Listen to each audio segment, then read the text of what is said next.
Everyone. Happy Friday. I am Julie Hirschberg joining you from home today, which is why I'm running a little late because there's dogs barking, there's kids needing lunch, and all of those good things. It is Friday, the day I normally join for a little session live here on our Facebook page as part of our reactive education, where our mission is really to help serve those people with neurologic disorders by educating other healthcare professionals about what we're learning and what we're doing. So, thanks so much for joining me today. And I'm just going to check on our feed here because it's a little slow on my computer. Um, let's check this out. I'm not sure if it's the internet or what it is, but I'll be able to check it. And if you're joining me live, let me know in the comments if the video is working for you, because it's not very clear on my end that it's working. It looks like it might be just a little bit slow. So if you have a comment there, let me know. I'm not sure that I can change it anyway, but if I can, I will. But we'll continue on here. So weekly, we've been jumping into topics I actually missed last week. It was a holiday. I had some much needed family time and I missed it though. So I'm excited to get back. And at Reactive, we've been spending a lot of time in the last week discussing some of our toughest cases in terms of ataxia and other difficulties with balance. And part of this is we've been preparing for our mini course that's coming up this month, by the way, a great course which is an update on the latest and greatest with ataxia. And really, ataxia can be so complex due to many different disorders, and we've got all these great cases that I'm really excited to see. By the way, Kara says, all good in Kentucky. Great. Thank you for that comment. And hello from Kentucky. That's awesome. Thanks for joining us. But today, so we've been preparing for this course is what I was saying. And today I wanted to give you a little sneak peek into that. And especially because if you know me, I love, love, love the brain. I love the intersection of the anatomy part, the physiology, and the psychosocial. I just love it so much. I love the connections, the connectivity, trying to understand that, trying to dive into the literature. And this is what I wanted to bring today. Especially when we think of, how many people do you work with who end up with really low confidence in their balance and their mobility? Maybe they've had a fall. How does that fear and anxiety of falling influence their movement patterns? And why does it? What are the connections in the brain that cause that? And how can we intervene? So that's what we're going to talk about today. I get excited just saying that. So we're going to hit on the neurologic basis of balance and anxiety. And I'm going to highlight a really cool paper that I've read over and over this week. How do those circuits then for balance and anxiety influence the cerebellum and maybe cause ataxia or influence ataxia and vice versa? And then how can this understanding the neurology influence impact our treatment and improve our outcomes? Because I really think it can change things. So let's dive into my favorite, which is the neurologic basis. And so we're gonna talk circuits, right? So we traditionally think of balance in terms of our major sensory systems: vision, vestibular, inner ear, sensory input through our somatosensation and our proprioception through our limbs, through our feet. So we think of those inputs, we think of those being integrated in the central nervous system, and then having an output, a motor output, our movement, how we balance and stay oriented to gravity. It's a great model. It's really brilliant, actually. And I can remember when I learned about balance in PT school just being like overwhelmed. I just thought it was beautiful. And it is.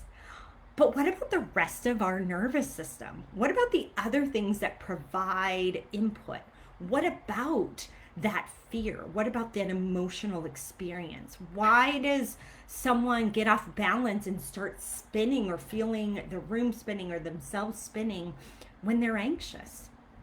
And this is something that I talk a lot with the people that I work with. I talk about, well, these systems are really integrated and there's a lot of interconnections. And I kind of say that broadly. I really wanted to know more and went down some really deep rabbit holes in this realm and really wanted to understand some of that physiology and the connections in the nervous system. So, quite simply, why our emotions, or maybe even how we're feeling in the body, like feeling hungry, those have an actual input into the balance system and a direct output as well.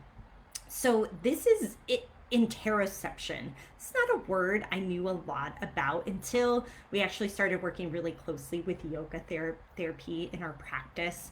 But interoception includes those feelings of how we're feeling on the inside. So it's input from the viscera. It's input from our emotional systems and our limbic system that bring in a whole nother realm of sensory information into the balance system. And there's one key area, as I've looked through the literature, where you can see the circuits point to one area, and that's the parabrachial nucleus network. This is a site of converging information, vestibular information, visceral information, and processing that are involved in avoidance, in anxiety, and conditioned fear, and balance. So I'm going to just show you a little diagram. This is from an awesome article. I'll put a link in here. The article is from 2001, so this is not new. This is Balaban and Thayer. It's in, I think it's Anxiety is the name of the journal. And it was titled The Neurologic Basis for Balance and Anxiety. And in this diagram, I know there's a lot going on, but I'm going to point to something right here in the center. So let me get it up really well. So right in the center of all of this happening is that parabrachial nucleus. And what I want you to really notice is that you can see the input from various levels. So from cortical levels, from autonomic nervous system, from visceral sensation, for example, from the vestibular system, and output to the cerebellum, to the amygdala, to our insula. So this really is this really nice coordinating, integrating center where these pieces intersect, where they collide. I don't even remember learning the parabrachial nucleus, which I'm sure I did, and I have helped out in neuroanatomy for like 12 years. And so I should know the parabrachial nucleus. It's these little nuclei that surround the superior cerebellar peduncle in the pons. But you know what? I just don't think I appreciated it functionally. So we know then that there are these connections from the vestibular system into the parabrachial nuclei, our emotional symptoms from those neural networks of anxiety in and out of there. So this is why it can go both directions. Judy Deutsch says, it is okay if I never heard of that nucleus. Okay, high five. I had never heard of that nucleus either. And where is it? And gosh, I had my neuroanatomy textbook out here too, because I wanted to look at it in various cross sections. But in the pons, if you think about the pons and where the superior cerebellar peduncles connect to the cerebellum, in cross section, the cerebellar peduncles look kind of like little arches, and on either side of the superior cerebellar peduncle are these nuclei. And actually, I went down some serious rabbit holes and saw both lateral and medial parabrachial nuclei having different functions in terms of the information they receive and their outputs for things like thermoregulation, for autonomic nervous system functions, for projections to the cerebellum, for example. So, yeah, that's really validating, Judy. Thank you for saying that, because I really hadn't, and I've been in neuroanatomy for like ever since I graduated PT school. So, news to me, but honestly, I think a lot of the things that I explore in neuroanatomy are things that I didn't learn in PT school. They weren't as well known, but also maybe not as clear as how they were impacting movement, right? So a lot of these things are this is from a psychology journal, a psychology-based journal, and I've been hanging out a lot in the psychology-based journals these days.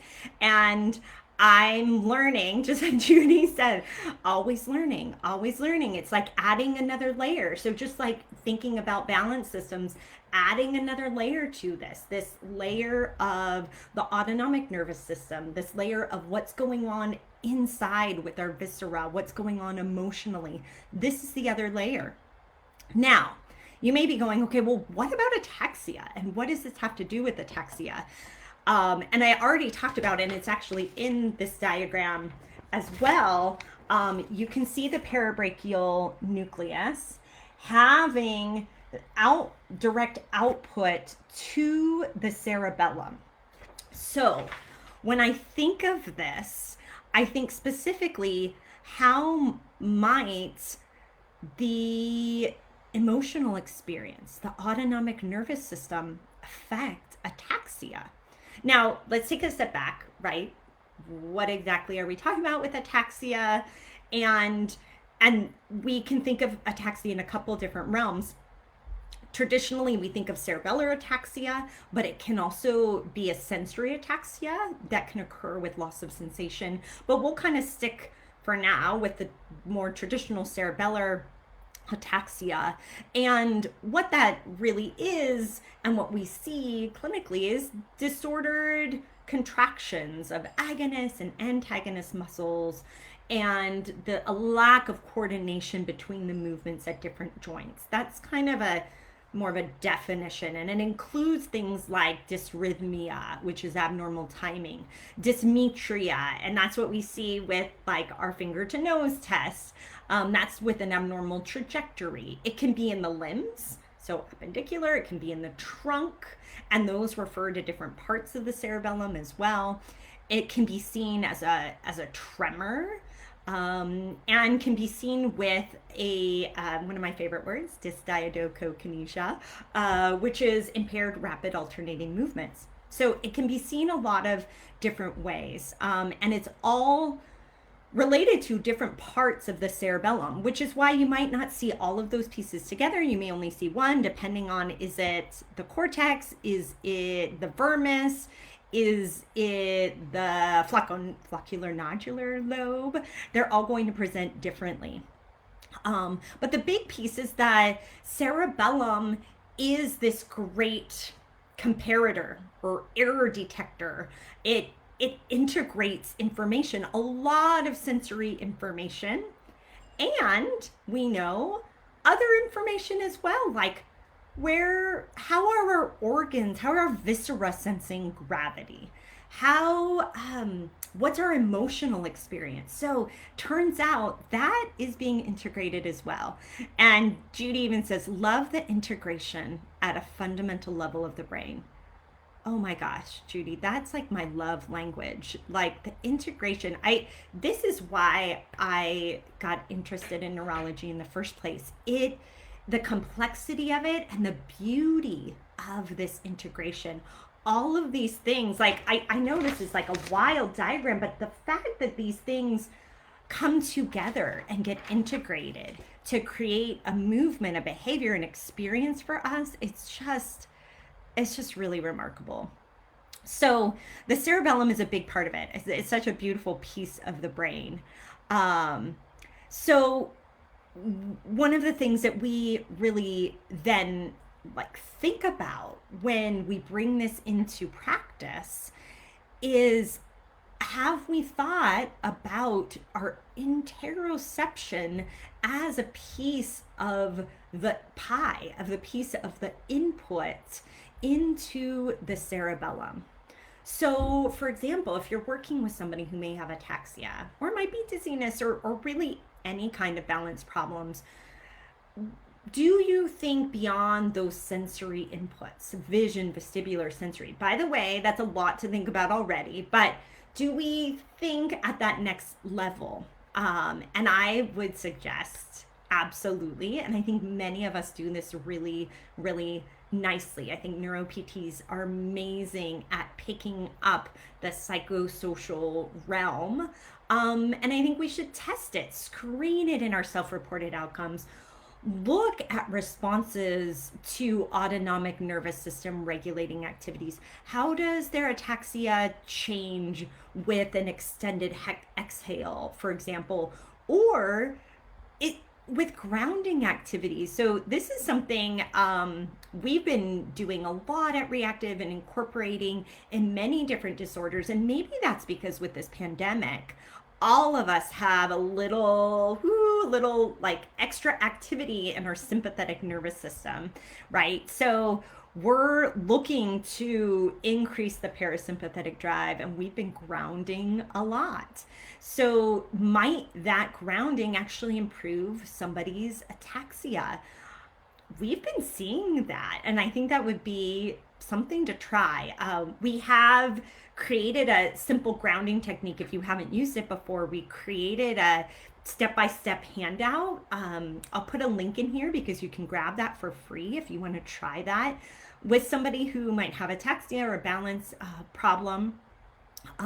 Maybe it's through practicing some mindfulness activities to be aware and pay attention to some of those stimuli coming from the inside of the body. Now that we know they are having an influence on our balance systems, maybe it's a referral.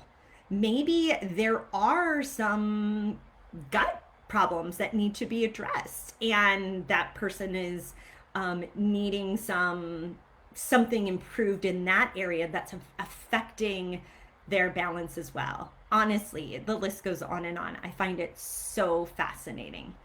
And this is just one piece of a larger treatment plan, right? So if you are looking to dive deeper into ataxia and balance, we have our next mini course coming up in a couple of weeks. It's our annual update of ataxia, the latest and greatest with research, with cases, with mini cases. Lauren and Chelsea from our crew are teaching this course, and Chelsea and I actually just chatted this morning about some of these really interesting cases, because ataxia can be genetic disorders, it can be with a Parkinsonism, it can be unknown. And so we've got all kinds of interesting cases to dive into, different approaches of treatment based on how the person presents. So I'm really excited for that course that's coming up. We do these courses as part of our movement disorders fellowship. So we do them about once every 6 weeks. It will be live online and we'll record it, but it's always a great time. I'll pop a link in here as well. And that'll be coming up in a couple of weeks. So thank you so much for joining me live. Judy, thanks for the comments. Kara, it's great to have you here as well. And I will look forward to this next Friday. We'll be diving into a little bit more of ataxia and balance as well. So have a great weekend, and I look forward to seeing you soon.